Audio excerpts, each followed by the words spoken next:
Hey everybody, welcome back to Video Game. So today I got an interesting and ultimately a little bit scary video for you guys this evening, as we're going to be talking about the Switch 2 pre-order situation in the United States of America, and why you might honestly see a $550 or even $600 Switch 2 pre-order coming soon. This isn't fear-mongering. I'm sure people are going to say clickbait down in the comments, but I'm going to give you guys all the math behind the tariffs and explain why all these profit margins may end up including a $600 Nintendo Switch, because we've already seen all the controversy on the Nintendo Switch 2 price coming in at $450 and games being $70 to $80 as well. There's also been a little bit of a controversy about how the games are priced in general, where something like Mario Kart is going to be $80, but other games are going to be $70, something like Donkey Kong.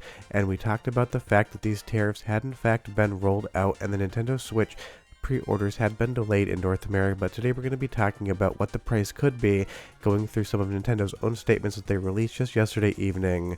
Before we get too far involved though, do me a huge favor down below, hit like and subscribe and ring that notification bell, definitely helps us out. And if you feel so inclined and want to support the channel, we got a Patreon link down below as well.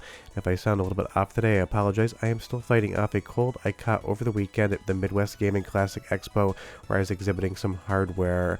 But unfortunately right now we still don't have all of the information, other than the fact that Nintendo has paused pre-orders to assess the potential impact on tariffs. And we do know how much the systems are costing coming in from China and Vietnam, what their declared value is, so we can do the math and understand what sort of tariff Nintendo would be paying on the importation of these handheld devices, and then state whether or not they'd be making money at $450.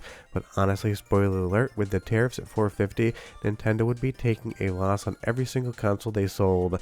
And while video game consoles do kind of adhere to that razor and handle model, where the console itself can be a loss leader and they make money in games, this is the type of situation where they'd be losing so much money off the top, they're probably not going to want to lose all that much all that soon. But if we take statements from Doug Bowser, the Nintendo of America president, he is saying that the price of $450 and the game prices did not factor in the current tariff situation.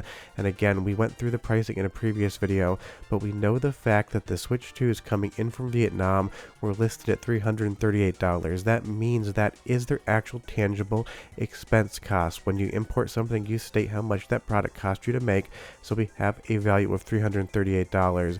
And the fact that we have a 46 to 54% tariff rate as far as where the consoles are coming from, we're going to average that out to an effective 50% tariff rate to show you what the consoles are going to cost Nintendo when they actually come to shore.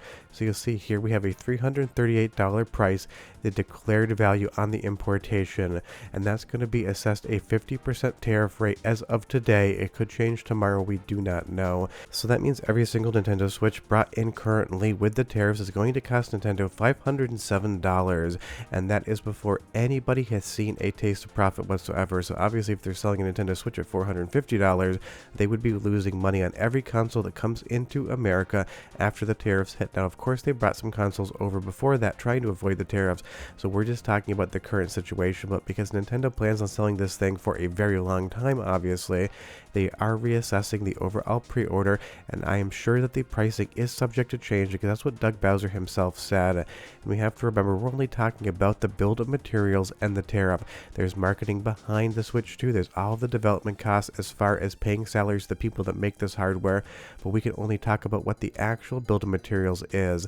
And again, vendors need a profit margin too. Amazon and GameStop aren't selling these things for zero profit margin.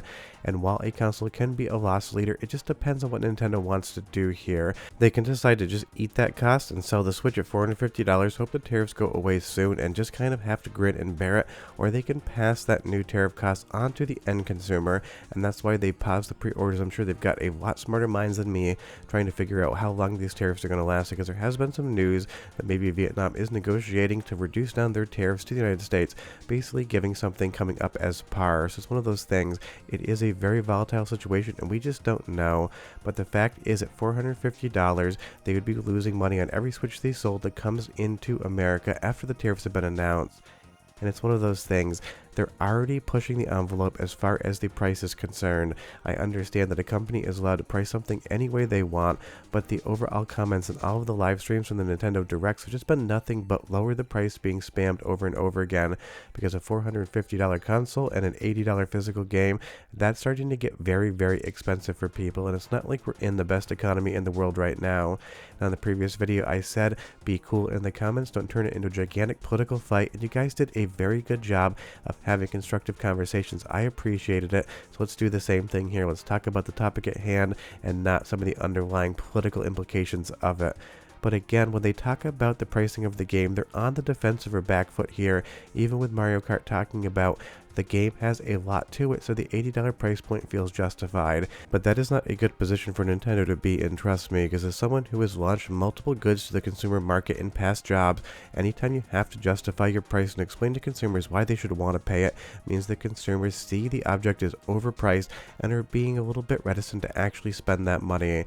And we're not even talking about tariffs yet on games. Mario Kart World is going to be an $80 game, but what if because of the tariffs it suddenly becomes a $90 game? How many people are going to want to pay $90 for a new Mario Kart game? It is getting to the saturation point where honestly the price is going to be very prohibitive, and obviously we already know Nintendo is concerned about the price on certain aspects of this because they have the Nintendo Switch Japanese only language model that is going to be more in the $340 to $350 range once you convert the yen over to US dollars, because again, the yen is absolutely just in the toilet right now as far as the price is concerned. So the question is, what is Nintendo Switch 2 potentially going to cost? We're going to bring the math back in and give a couple different scenarios as to what Nintendo might actually ask for this console when they do announce a final price in North America. And don't forget, they could just stick at $450. We do not know yet. And that's the reality of the situation. At $450, they are not doing well on this whatsoever. It's going to cost them $570.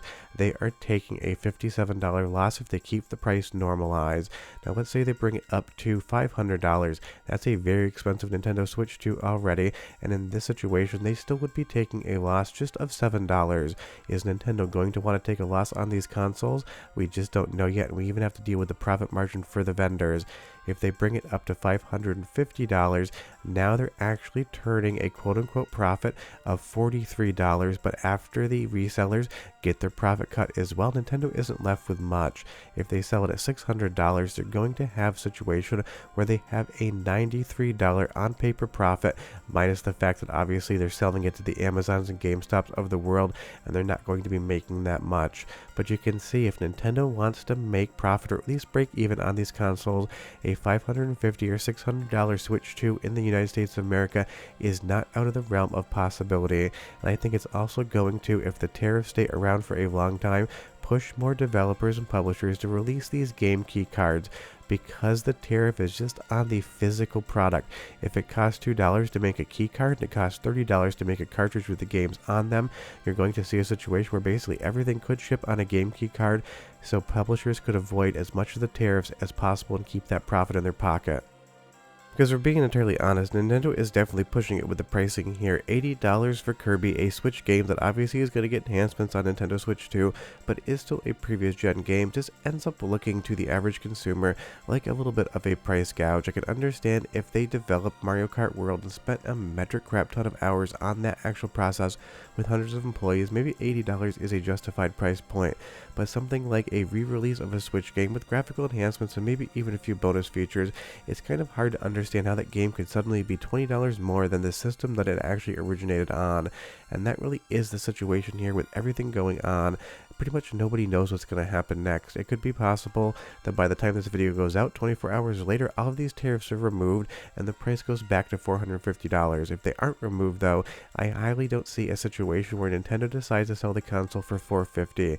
If I had to guess at a price, if they do raise it, I feel like $500 would be the absolute maximum cap, at least if I was in the room talking about it, because there is a price point in which consumers are just going to walk away. $500 is a lot. I think anything over $500 just be absolutely pushing it as far as the price is concerned. If there's a $550 or $600 Nintendo Switch 2 out there, sure, some people are going to order it, the diehards, but your average gamer, your average parent buying a Nintendo Switch 2 for their kids probably isn't going to go out and drop $550 to $600. plus knowing that the price will go down when tariffs expire, you may end up in a situation where Nintendo doesn't really want to raise the price, because then people might not want to pre-order the thing in the first place, because they're thinking to themselves, if I just wait a month or two, a $550 console could be $450, and then Nintendo doesn't sell enough. But trust me, things are going to get a lot weirder before they get more normal. If you have any questions, leave them down below, but we're done. I'll see you guys next time. Bye-bye.